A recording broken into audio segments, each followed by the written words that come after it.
ক্যালিফোর্নিয়ার Los Angeles পুড়েছে আগুনে। ভয়াবহ এই দাবানল নিয়ন্ত্রণে একটি উজ্জ্বল গোলাপি পাউডার ব্যবহার করা হচ্ছে, যেটির নাম ফসচেক। বিমান ও হেলিকপ্টার থেকে ফেলা হচ্ছে এই অগ্নি প্রতিরোধক। গত সপ্তাহে লস অ্যাঞ্জেলেসে হাজারো গ্যালন লাল গোলাপি গুঁড়া উড়োজাহাজ থেকে ছিটানো হয়েছে। মঙ্গলবার এক প্রতিবেদনে সংবাদ মাধ্যম গালফ নিউজ এই তথ্য জানায়। প্রতিবেদনে বলা হয়, ফসচেক মূলত আগুনের গতি কমিয়ে দেয় এবং ঝুঁকিপূর্ণ এলাকাগুলোকে অনেকাংশে রক্ষা করে। দাবানলের বিস্তার রোধে অগ্নি প্রতিরোধক সাধারণত দাবানলের আশেপাশে আগুনের ঝুঁকিপূর্ণ এলাকাগুলোতে স্প্রে করা হয়। তবে স্প্রে করার পর গোলাপি অগ্নি প্রতিরোধ শহরটিতে তার ছাপ রেখে গেছে।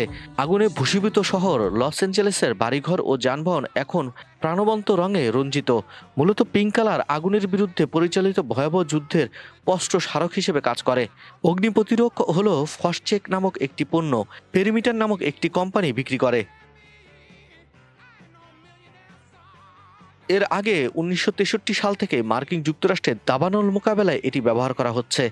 ক্যালিফোর্নিয়া বন ও অগ্নি সুরক্ষা বিভাগ কর্তৃক ব্যবহৃত প্রধান দীর্ঘমেয়াদী অগ্নি প্রতিরোধক এটি।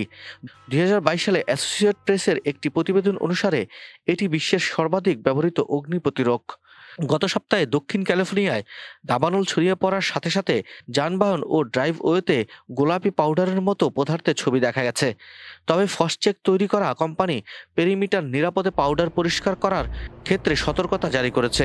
বলা হয়েছে, অগ্নি প্রতিরোধক যত বেশি সময় থাকবে তত বেশি শুকিয়ে যাবে। এমন হলে সম্পূর্ণরূপে রং অপসারণ করা বেশি কঠিন হবে। কোম্পানিটি বলছে, রং অপসারণ গরম পানি ও হালকা ডিটারজেন্ট কার্যকর, তবে বড় আকারের জায়গা পরিষ্কারের ক্ষেত্রে প্রেসার ওয়াশার ব্যবহার করা যেতে পারে।